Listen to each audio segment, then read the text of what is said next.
Today we're going to show you an exercise to help remove toxins out of our body.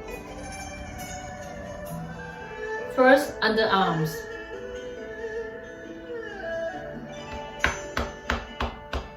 Pat for 30 times, change hands.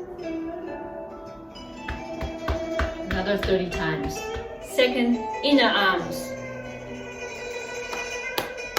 Pat 30 times, change hands. Another 30 times. Number 3, groin area. We pat it the same for 30 times.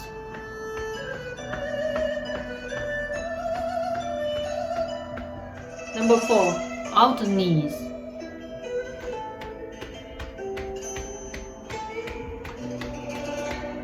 Pat for 30 times. You can do this exercise twice a day.